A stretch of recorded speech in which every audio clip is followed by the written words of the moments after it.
Welcome to the weekly staff meeting. I'm Shannon Reese. Today we're going to focus on issues in world languages.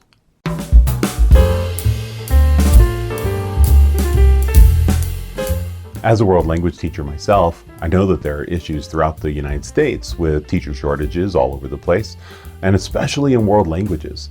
World languages is always one of the top needed content areas in states nationwide. Here in Wyoming, we've experienced a drop in world language programs, mainly because we have a lot of districts that are very rural, where they only have one or maybe even two world language teachers in the entire district. And if that teacher ends up moving, retiring, then it just opens up a door for them to say, you know what, we can just close out that program instead of rehiring and save some money. And with districts with larger departments, when they need to start making cuts, instead of cutting entire programs, if a program only has one teacher, such as in CTE or in music, then it's more fair to cut one of the positions in world languages.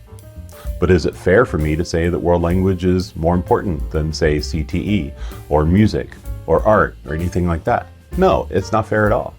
In fact, as a middle school teacher, I believe students should have an opportunity to learn as many different things as they can. And having so many options is such a good thing for them.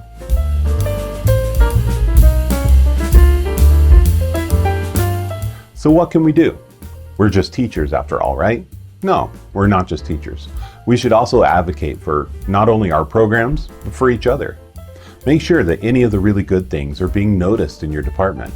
If somebody in your department gets an award, if your students do an amazing job, if you go to an academic competition, your students do well, make sure that people know about it, because a successful program won't get cut.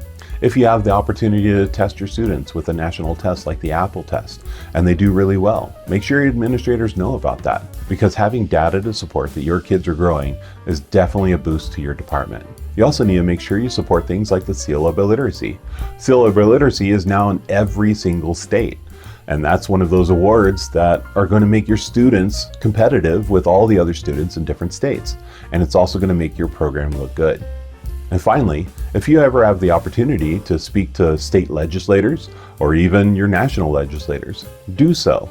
Talk about your program. Invite them to come into your classroom to see what it's like. Because if you can get people like that on your side, it's going to be really difficult to get rid of world languages. So what are some other ideas that you guys have for advocating for world languages? Comment down below. And be sure to hit subscribe and click that bell so you won't miss the next weekly staff meeting. Have a good week.